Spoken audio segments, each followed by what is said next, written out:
Hello, everybody. Welcome back to Venus in Virtue, where we practice mindful magic to create change within ourselves and the world around us. Before we get started today, I do want to do a little caveat, a little disclaimer. I probably will not be able to post as regularly as I normally do, or as much as I would like to, over the next probably month or two.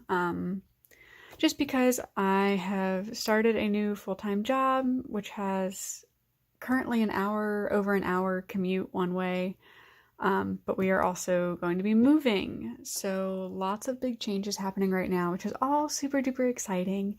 But for now, it just means I don't have as much time to put into the creative side of YouTube, my Etsy, Instagram. I'm still trying to post on Instagram. It just isn't probably going to be as much or as detailed. Like, I'm not going to be explaining my readings as much as I normally do or have in the past. So I want to thank you for your patience. Thank you for sticking around during this crazy, exciting time. But I just want to throw that out there just so you guys are aware. So today I want to do a VR to Mags Black. I'm actually going to do both of her VRs. I'm going to do my top 5 sharpshooters as well as my top 5 deep divers. I've seen a bunch of the videos, the VRs everyone else has done, and I have enjoyed seeing them so much. So I was very excited to kind of think about this. You know, which decks are the ones that you go to for a super clear reading every single time? What decks do you fall back to? What decks do you sort of need to spend more time with, like when you do a reading? Like, it really it just takes you deeper either into the deck itself, so more of a study deck, or deeper into yourself for like shadow work, inner child work, things like that. So very interesting sort of theme or topic. So I was really excited to kind of think about what decks I use for those things. So getting started, let's start with the sharpshooters. So first one, I'm just going to grab in no particular order. The first one is actually the Modern Witch Tarot. This one is still a little new to me. I have mine in an itty bitty crocheted bag, but I also keep it in the box just because the box is nice and sturdy.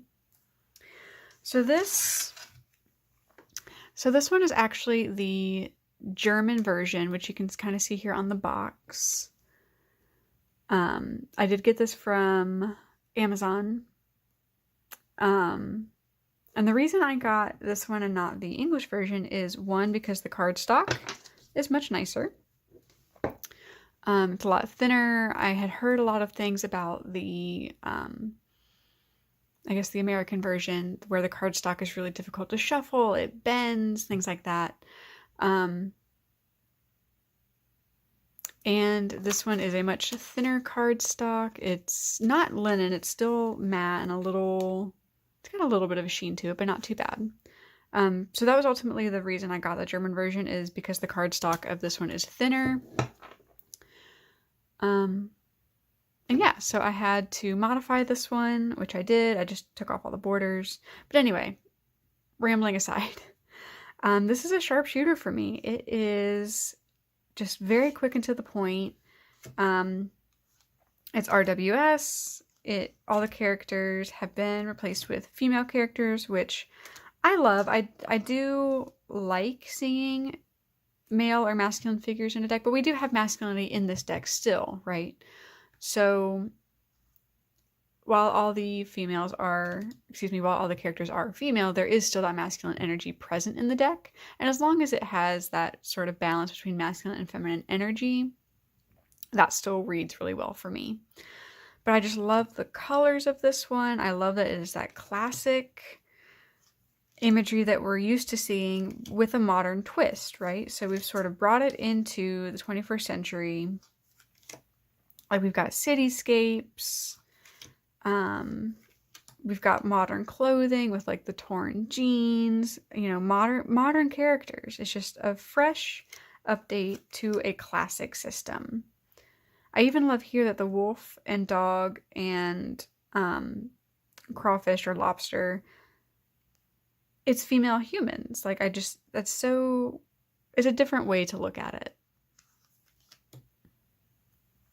And I love that we're seeing different body sizes, different skin tones. We're seeing just lots of diversity in this deck, which is just beautiful. And it's such a clear reader. So this is one that after I first got it and modded it, I was reading exclusively with this deck for probably like at least 2 weeks. And you can probably see, if you go back on my Instagram, that time frame where I did get this deck. And it was also a time where I wasn't posting as much just because of like mental health. And this was the deck that kind of brought me out of that. Like, it was just something to fall back on that gave me those super clear readings when I didn't want to read. Like, I didn't want to read tarot, but I did, and I pulled for this deck, and it gave me those super clear readings that I needed to kind of get my head back in the game. And again, with that modern, like, we're just in a modern landscape, and it's just so colorful. Like, the colors are just amazing. I love the yellows. I love the teals, the turquoises. And oh my gosh, look at this Queen of Pentacles. Like,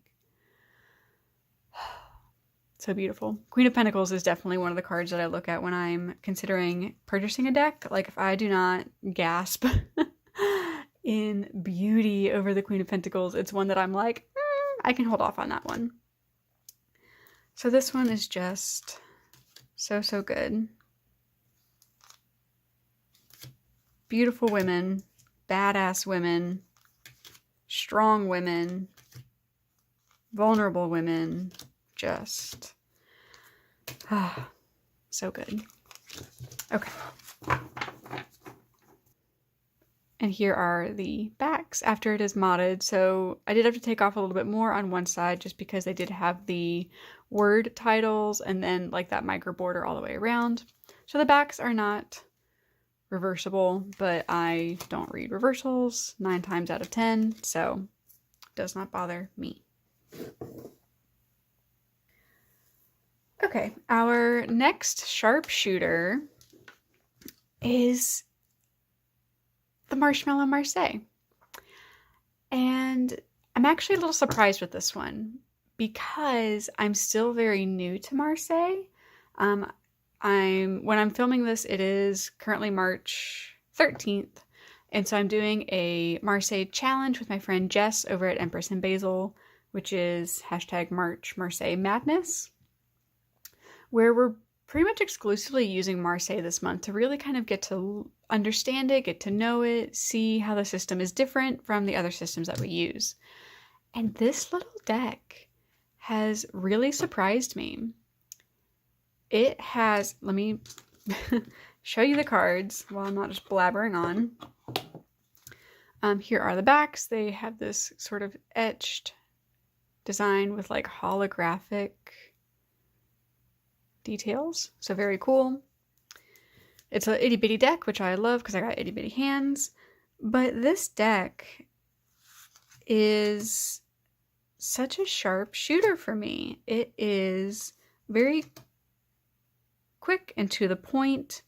I've found that directionality with characters, whether that be court cards or the majors, is something that I've really sort of learned to add to my readings. I have used it with another deck that I'll mention next, but Marseille directionality is very important with Marseille. So looking at the direction that gazes are going and the direction that objects are pointing and hands are pointing is a very big part of it. And it's something that when I read with this deck, it is just so clear. Like, let's see, I'll pull a couple cards and see what we get. Because I feel like that's something that's just easier to sort of, whoa, see in action. So let's see. Just gonna do a quick little, watch, I'm gonna get all minors if I do this. Let's see if I just do like a random bloop, bloop, bloop. Okay. So here, ooh, might help if it was, you know, on screen for you guys, huh? Let's see, move it up a little bit. So here we can see we have the Sun, Page of Cups, and that's upside down, the Six of Swords. So here, the first thing I'm getting is that all of our human figures are looking to the left, which, the way I read tarot, indicates the past. But we can also see that the Page of Cups is staring very intently at their cup. They are super fixed on this cup. And so this is just a very quick example of something that I might look at in a reading. And then we have the Sun gazing at the Six of Swords. So while the human figures are looking to the past, the Sun is looking to the right, which could be the future, and it's also looking to the Six of Swords, which is 6 is harmony and swords is mind. So while this could be that our figures, like, or the client or the person I'm reading for, is focused on the past, but in order to have happiness, to have that sunlight, that warmth, you have to look for what brings harmony to your mind. And in the RWS, Six of Swords is sort of moving away from things that have hurt you in the past. So that's just a very, very quick example. Again, context is super important in a reading, but that's just something that I might look at with this deck.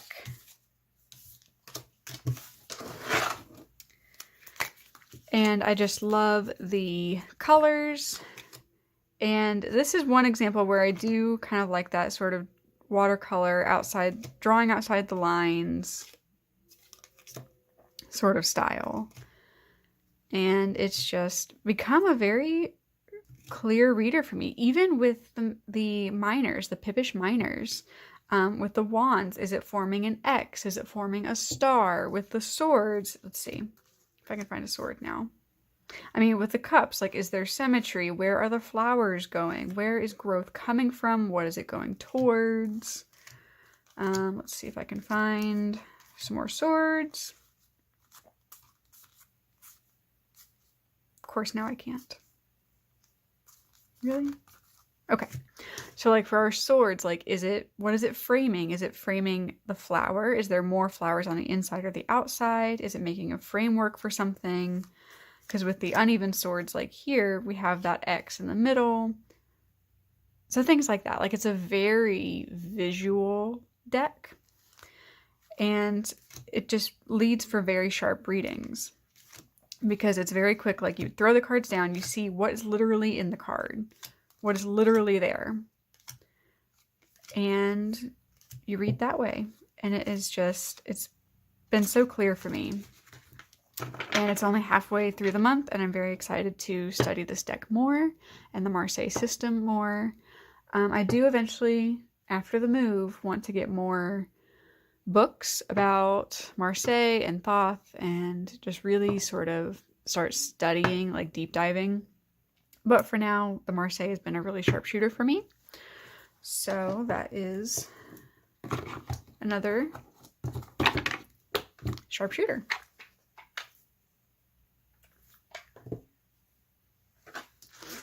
So the next sharpshooter is one that I purchased before I even watched a full flip through. It is one that I typically have been using for my full moon readings and for other people. And it is, oh, let me show you the box. Tarot de Carlotides. And this deck, oh my goodness, it takes the RWS system and just adds whimsy to it. And it's another deck where I look at directionality. Where are the characters looking? Are there any objects that are pointing to another card? And it's just so whimsical. Like, all the knights are riding unicorns. So it is just super fun. And it kind of adds a layer of innocence to it. But we also still have some deep cards. And there is historical references in this deck. There are modern references in this deck. And it's just so clear to me when I put the cards down, it just tells me exactly what it means. And I also love that these suits, the backgrounds, have different sort of color themes. So like the cups is pink, swords is this grayish color, pentacles is, I believe, like golden tones, and wands is green. And it just is so clear. I really can't describe why this deck is such a sharpshooter for me. One example that I've been getting a lot for my full moon readings is the Temperance card here. And so the way I've been interpreting it is, you are carrying too much. You are trying to hold this perfect posture so that everything that you're carrying doesn't fall over. But you need to sort of let some things go off your plate, off your shoulders, so that you can be free for a little more movement. Again, context, but with the context of the readings that I've been doing, that is the way that it's been interpreted through me. This was the card that sold me on this deck. The Four of Swords is the Princess and the Pea. And if you can kind of see she's holding the pea in her hand so she can finally get the rest that she needs. Just that layer of whimsy and like otherworldliness, and it's just so good. I'm trying not to make this just like me raving about a bunch of decks, but sometimes it's really hard to explain why a deck is such a sharpshooter for you, right? Because this could be a sharpshooter for someone, for me, and when it could be a completely flat, lifeless deck for someone else. And that's what makes tarot so amazing, right? Is that decks hold different energy for different people, and different decks have different energy for the same person, which is why there's so many nuances in the art and in the energy, and it's just, I love tarot. But this one, it just is one that I always fall back to when I want to put a smile on my face, because we have the Hierophant drinking tea with bunny rabbits. Like that, how could you not smile at that?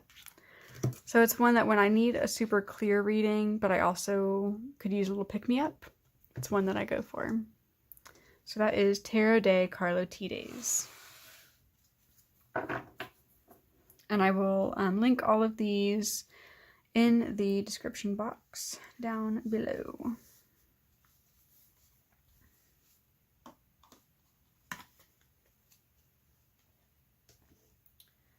Okay, so the next sharpshooter is one that I haven't read with in a while, and I pretty much exclusively read with this one in the summer. This is, if I can get the bag open, there we go. So this is the Mermaid Tarot by Lisa Robertson and Julie Dillon. So this one is a Llewellyn deck that, again, is just super clear, and it has watery energy, but it still is able to have these separate elemental energies with the suits. Oh, I mean, come on. The Death card. I love a deck with an environmental message. And again, here in the Strength card. But you can see in the Queen of Wands, we're still getting all that fire energy, even though she's in the ocean, like she's a mermaid. And the swords, we get that icy, that cold, that sharp energy of the swords. Pentacles, we're getting fresh water, so it's more like forested areas. So we're getting that earthy energy. But this one is just so clear because it really takes me into the scene. So like here, the Seven of Wands, like this group of mermen have to defend their home from this intruder. And this is a great way to sort of see, well, which side of the coin are you on in this reading? Are you feeling defensive, or did you stumble across something that you didn't mean to, and now you're getting attacked, and you have to also be defensive. Like, oh, there's just so many layers to this deck. The quartz are not my favorite, but I like they work. The moon is absolutely gorgeous, and it does offer a different perspective on some of the cards, like we've seen with Death, Hanged Man, Strength, and it just, when I can throw down cards, it just, the energy is just bam, right there in my face. Tower. This is one that did offer a different perspective, because normally the Tower, we're seeing people falling out. But in the guidebook, Lisa Robertson mentions that you see that there's no mer people because they sensed that the disaster was coming and they fled. So that is a different perspective on the Tower that is really refreshing.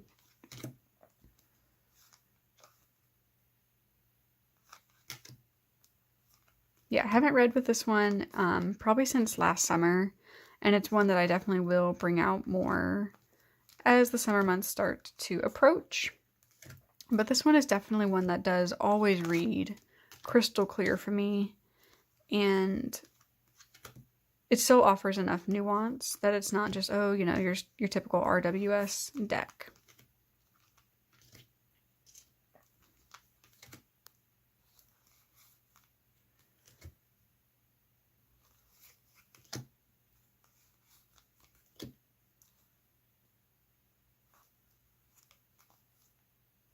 Yeah. Sorry, I just love looking at this deck. Sometimes I pull it out just to take a look at it, because the energy, again, for every single card is just so apparent that it just reads so clear.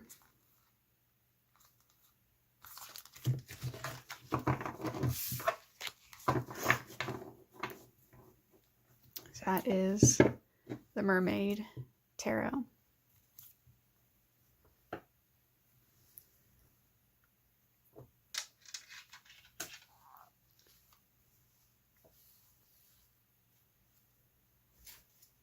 Okay, last but not least, this deck should surprise absolutely nobody.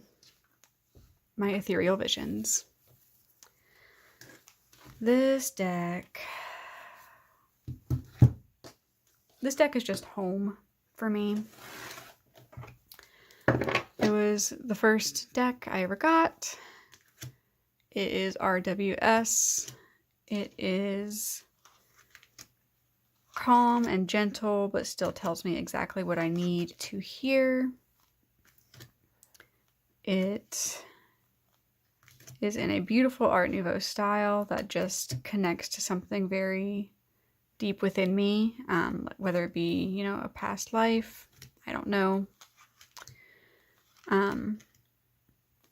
But it's just super clear. And it is gentle. It is another deck that when I just do not feel like reading, and I'm sort of tiptoeing back into reading tarot again after taking a break, this is it. This is the one that I go for. It is just very clear. I feel like all the characters in this deck, I know them, and I can also put myself in their shoes.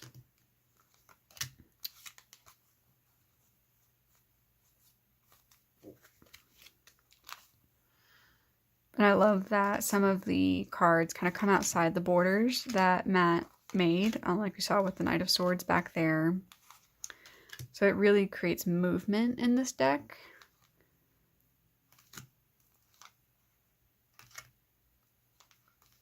Yeah, it's crystal clear for me.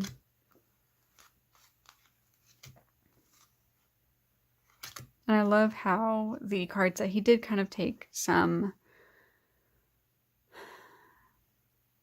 artistic creativity with it. It's still the meaning, right? It's just maybe a twist to the meaning. So like for the Seven of Cups, we're not seeing one person looking at all their cups. We're seeing some of the choices. Like we have the lizard, we have the mask, we have the skull, we have the jewels, the castle. The choices have been made. Have you made too many choices?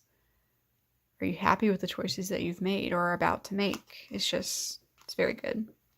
I always, whenever I pull this one, it means I'm gonna pet a dog that day. So, and then there's still, like, the court cards are still so expressive. Love this High Priestess. It just,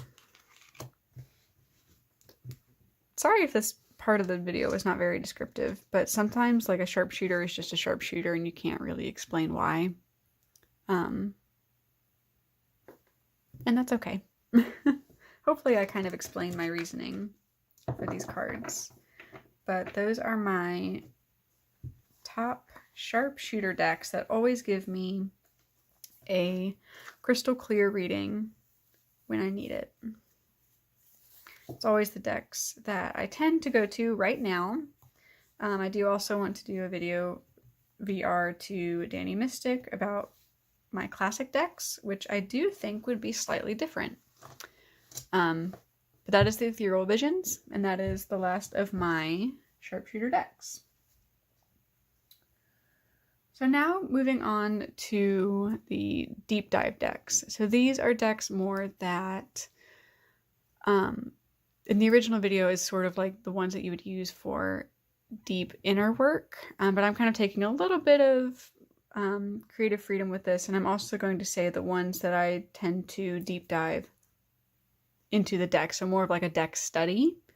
So decks that I like to study with, that I have to take a little bit longer to sort of feel the energy and sort of really think about the meaning of the cards that I pulled, as well as the ones that I use for inner work, whether that be shadow work or inner child work. So the first one, again in no particular order, is my Revival Art Tarot. This one is one that I have to take more time with just because it's very heavy for me, but in a good way. Like, this art, again, sort of connects me to a past life, and so it's something that I tend to journal with. It's something that I tend to really dive into the artwork with. I love the court cards, that portrait style. Like, I feel like I've seen these characters before. I feel like I know them. And so that is something that I love to work with. I love this guy. And it's something that I always have to sort of sit with for at least a couple, like I'd say at least an hour, and really sort of feel, like, process the emotions that this art gives me. Because it's very rich, very heavy. I mean, a perfect example, it's just a heavy, dense deck that does give clear readings, but I like to sit with it. I like to sit with its energy and really process, like, is this something that I've seen in a past life? Is it something that, like, why do I feel so deeply connected to it? And I think past life work in general is just a very deep practice in and of itself. So it just takes time, you know, to really kind of get to the root of some things. And this deck, it just is beautiful, and it takes me to another world. And it takes me to a higher part of myself that I sort of have to allow time to process that. So that is Revival Art. This is the first edition Revival Art Tarot by Taroko Studios. Let me show you the backs. They are reversible.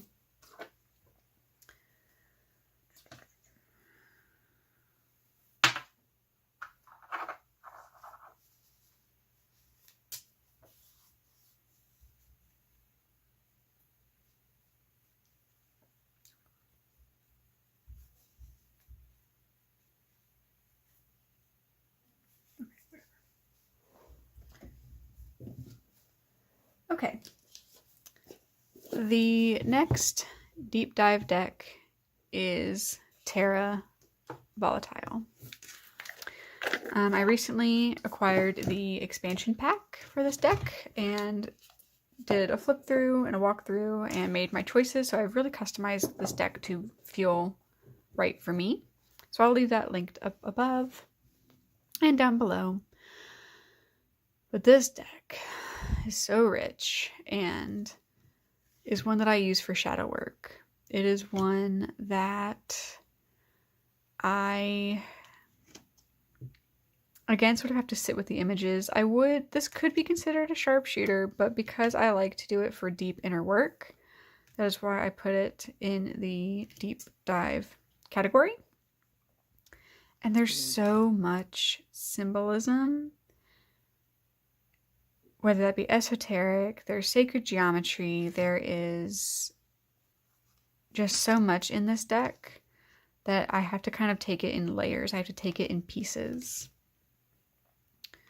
And it's very physically dark. I mean, between the devil and then the swords, it's bloody. So it's something that can be very emotionally draining, for lack of a better word, but not in a bad way, right? It's just something that I have to sit with, something that I tend to journal about. I love the Pope card. It's something that, again, takes me to that deeper part of myself where it shows me what exactly I need to work on. It is going to tell the truth. It is going to say, no, you need to figure your shit out. And I appreciate that about a deck. Like, it has to be honest with me. It has to tell me what I need to hear. And this does exactly that. Oh my gosh. I love this card from the expansion pack. But it tells me just what I need to hear. And sometimes that hurts, but sometimes that pain is necessary to work through things that you need to work through. So this deck is definitely one that I like to do deep inner work with, and it's a truth teller. That about this deck. So again, here are the backs. So that is the Terra Volatile by Credo Kia Absurdum. Okay, what next? Let's do this bad boy next. So again, no surprise here. My next deep diver is the Thoth. And this kind of fits both categories. This is one that I need to study and sort of peel back the layers, and it's also one that I use for inner work. So this one, the art is just so layered, and there's so much to dive into that I really like to take each card apart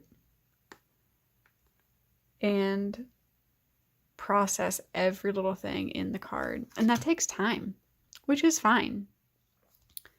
I do eventually, this is another one that I really, really, really want to do a deep dive study with. I still need to acquire the books. I just am waiting until the move is all done to do that. But then I want to go card by card and really get to know each card individually to the point where I can take off the titles and know the cards.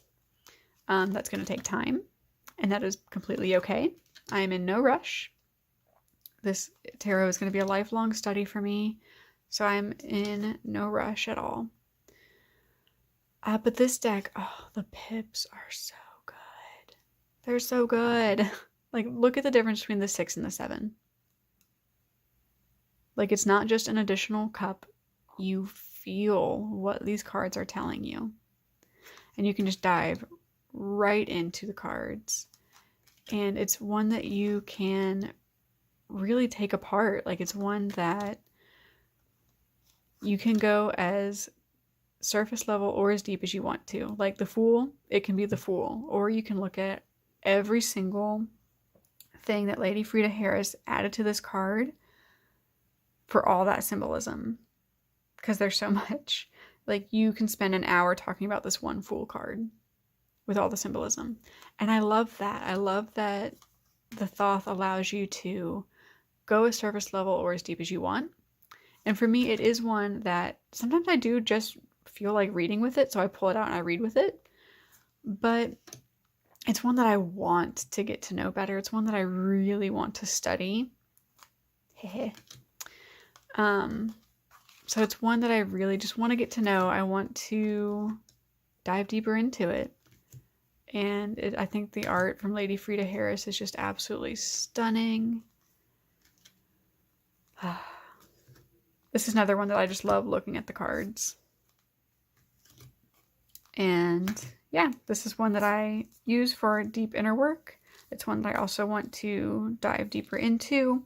So this definitely fits my deep dive deck category.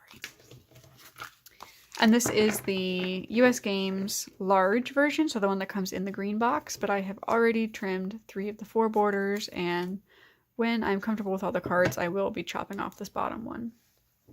But for now, since I'm still very much studying, it's still very, very new, I'd still like to have those titles that have the astrological symbols as well. Okay, almost done. 2 more. Let's see, which one do I want to do next? Let's do this one. So this is the only oracle that I have in this video. I don't think there's been any specification if it is only tarot or if you can do tarot and oracle. I know some have done both. So a deep diver deck, one that really takes you deep into yourself. How could I not include the Reclaim Oracle? This deck is my shadow work oracle. Oh my goodness gracious. This deck and I have been through it. I don't want to say we didn't get along. I definitely started using this deck at a time where I had to work through a lot of shit. So much so that I was only pulling negative emotion cards. And I actually went through this deck and I was like, how many cards? Like, is this all negative emotions?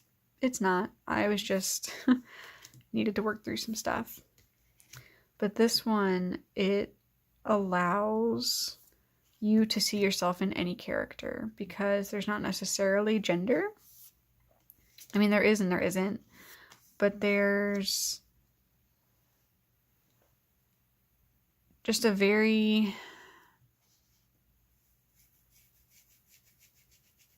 I guess like primal energy to this deck where I guess because it reminds me of some cave paintings that I've seen recently. My husband and I went to an aquarium and this is reminding me of some cave paintings that I saw. So it's that very primal energy, that artistic style that just takes you to the root of yourself, like that root chakra energy, that deep, your soul. Like I really can't explain it.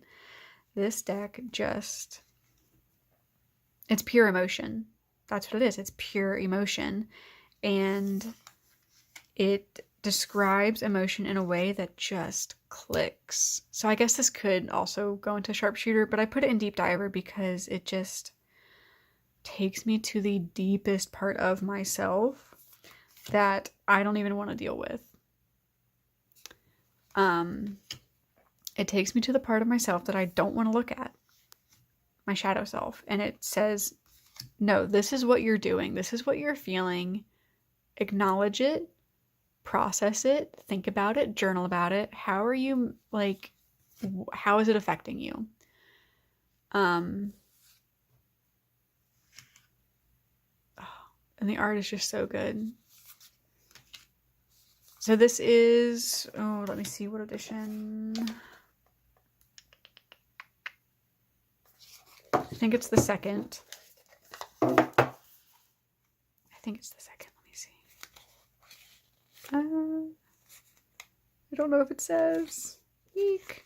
But I know the creator is coming out with a new edition. So whichever one, the newest edition that I think I'm pre-order right now, this is the one before that. Sorry if that's not helpful. I don't think you can currently buy this edition, which I'm just now remembering, so I am really sorry about that. I know there are 2 cards in this deck that are going to be taken out and 2 cards that are going to be added. So the only difference between this version and the next one is 2 cards. Complete tangent. Apologize about that. But this deck, I mean, it's pure emotion. It describes emotion in a way that I never thought you really could. And it adds all these new things to it, like appreciation. For example, are you being appreciative of what you have and seeing how it's all reciprocated, like even down into the earth? Are you appreciating Mother Earth? She is your home. Are you showing her that appreciation? Are you receiving the appreciation from the sun? Are you receiving its energy? Are you receiving love from others? What? It's so good.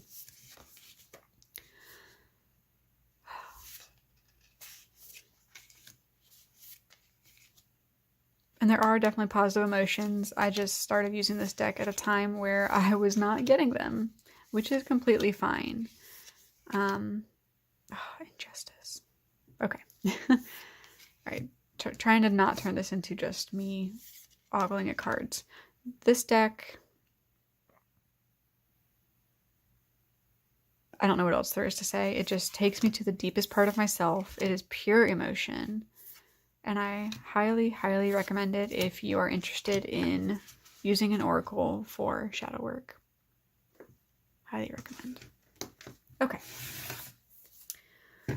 So that is the Reclaim Oracle. Let's see, I've got about 10 minutes left of film time. I should be fine, but don't want to run out. So, put that away later. Last but not least, for my Deep Diver deck, Northern Animal Tarot, 2nd edition.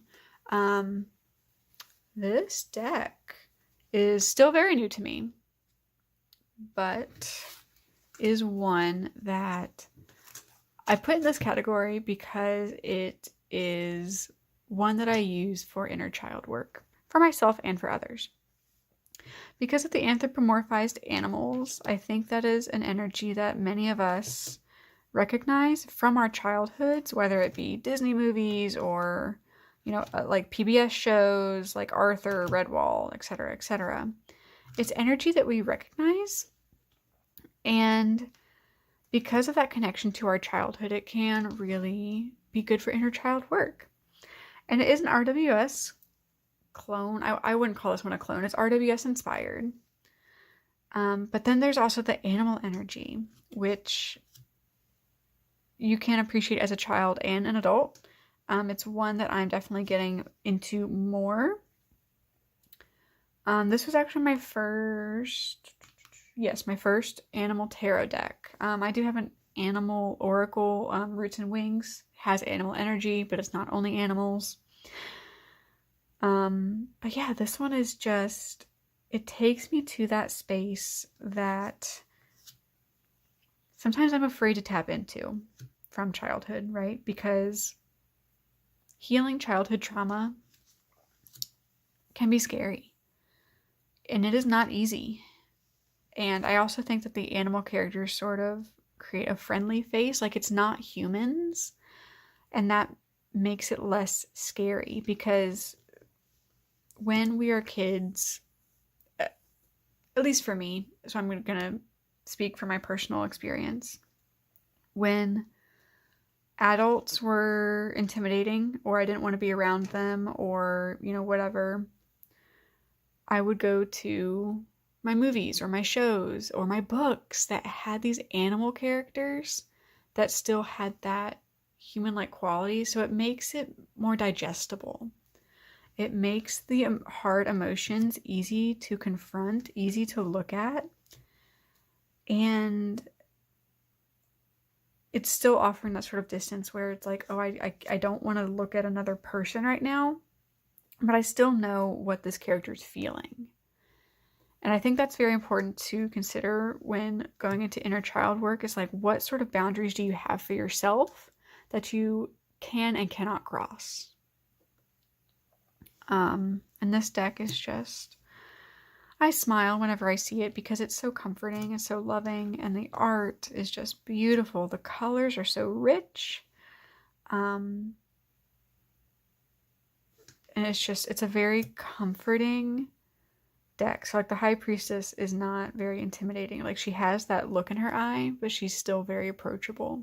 And the Devil here, like we still feel what these animals are feeling. And it's the boogeyman in the forest. Ooh, like the monster in the woods from Winnie the Pooh. Like it connects right to my inner child, and it's just so beautiful.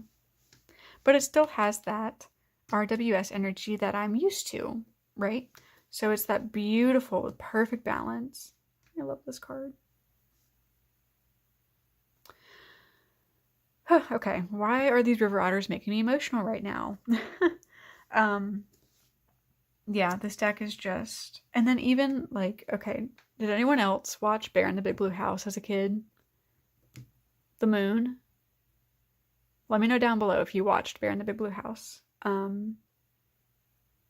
My mom and I still, like, talk about that show. But it's so comforting, and it allows me to go deep into my inner child without being intimidating. So, not to say that Reclaim Oracle is intimidating per se, but that is very... For lack of a better word, I'm going to say harsh, but harsh in a way that is needed. Like Reclaim Oracle is harsh because it's telling me exactly what I am feeling, even if I don't know it yet. Whereas Northern Animal is a more gentle approach, but it's still very truthful. And it's so good. And I've only had this deck maybe a month, and it is just quickly becoming one of my favorites. And it's one that I'm currently using for Lionheart's March Tarot Challenge, the Animal Guide Challenge. How much time do I have? Okay. Let's see if I can find the cards that I got for my animal guides this month. It was Skunk, Moose, and Bird, because it was the Sun card. Of course, I was not paying attention as I was flipping through, so hopefully it won't take me forever to find this card. Look at this deck card. I mean, yes. Okay. Love this Queen of Cups. She's absolutely stunning. Where are... Oh, here we go. There we go. So, whoa.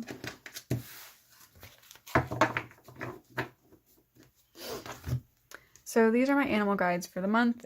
Skunk, Moose, and Bird. So this deck is helping me sort of work through what my guides want to say, the energy of each of my guides. And it's been really good. So far, I've only done a couple days. I'm really behind. I'm going to do a bunch of journaling and reading to make up for the days that I've missed. But this deck is just amazing. And it's really opened me up to looking at other animal decks, whether that be tarot or oracle. I think for now, I'm mostly looking at other oracle decks. But yeah, this deck is just... It's home. It's my childhood. It's amazing. And I'm very excited to work with it more and do a lot of healing.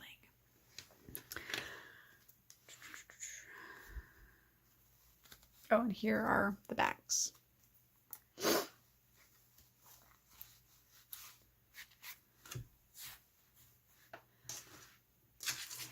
Okay, guys. So that is my top 5 sharpshooter decks, as well as my top 5 deep diver decks. VR to Mag Blacks, I will leave her video. I will leave their video down below, as well as some of my favorites, as well as some of my other favorite VRs to their video. So I want to thank you guys so much for joining me today. And again, thank you for your patience as I go through this chaotic time with new job and moving and everything. I want to thank you guys for sticking around. I want to thank you for being here. And before you go, please remember, you matter, you are loved, and you can make a difference. Bye, everyone.